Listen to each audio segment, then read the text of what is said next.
Cinderella, Elsa, Anna, Peter Parker, Moana, Clark Kent. If any of these names ring a bell, then that means you've been spending a lot of time with children, or you're just very well in tune with your inner child.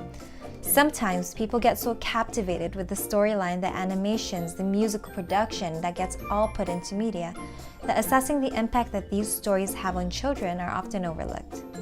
Yes, the media industry is slowly evolving and are becoming more mindful of the content put into production. However, at the end of the day, parents and guardians are still the ones responsible for what they show their children. Hi, my name is Joanna. I'm an early childhood educator, a Montessori teacher. I studied autism and behavioral science. I've worked with hundreds of kids with varying developmental needs, and today I'm going to share with you 3 things to look out for before allowing children to watch certain TV shows or movies.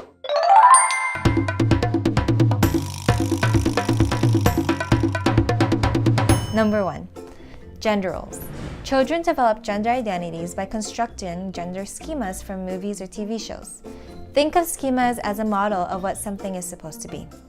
For instance, a schema for cats is that they are furry, 4-legged animals with whiskers, and they can meow. We know that dogs are not cats because although they are furry, 4-legged animals with whiskers, they cannot meow.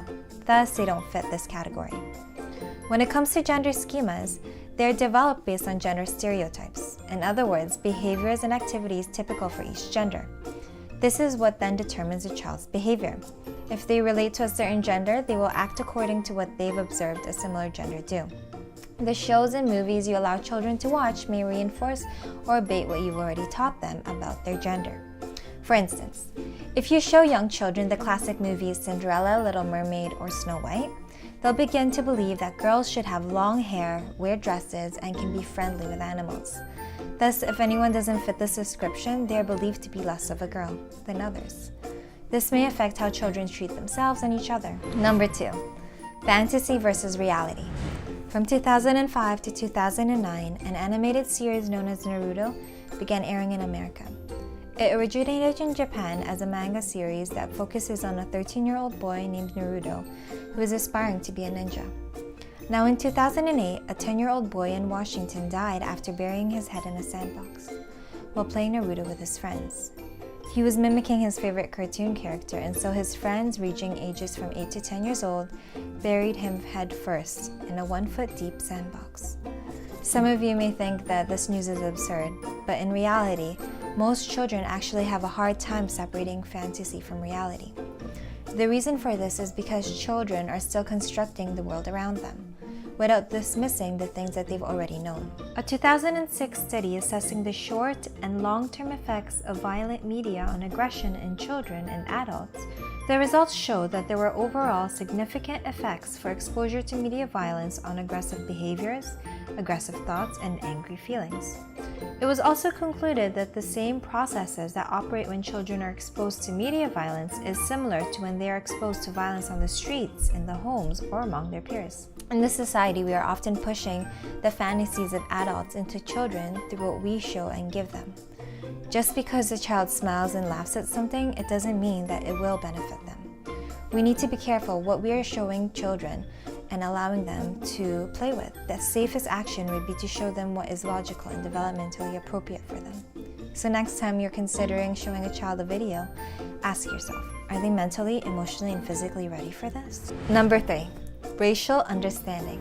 In a study done by Stephen Cantina, children's description of ethnicity are often focused on the literal features of ethnicity. Just as children develop schemas for gender identities, they also develop such with racial characteristics. Children develop both observable and non-observable characteristics of racial descriptions. Observable such as skin, hair, or accent, and non-observable such as food preferences or music preferences. Stereotypes have some truths, but not all stereotypes are true. In the movie Kung Fu Panda, a bird living in China adopts a panda named Po, who later on becomes this legendary kung fu master. Now, based on the setting and the food he eats, one may automatically assume that Po is Chinese. Enjoy.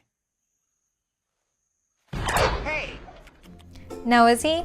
I don't know. Maybe he's a panda who grew up in China, but his parents have African blood running through their veins. Maybe his mom is half Canadian. Who knows? point is, the assumption is that because he fits a stereotype of a Chinese citizen, such as exercising kung fu, using chopsticks, and eating dim sum, one may think that he is Chinese. If the character in the movie were people rather than animals and Po was Caucasian, children's views of Caucasian people may expand, whereas if he was Chinese, then maybe their views may remain more or less the same, well, depending on what they've previously observed around them. Therefore, what your children hear and see and what they associate characteristics with will impact their racial understanding.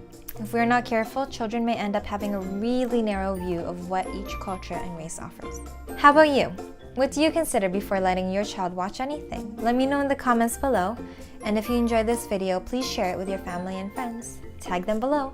And don't forget to subscribe to our YouTube channel. This is Joanna from Fresh Parenting, and I'll see you in the next video. Bye!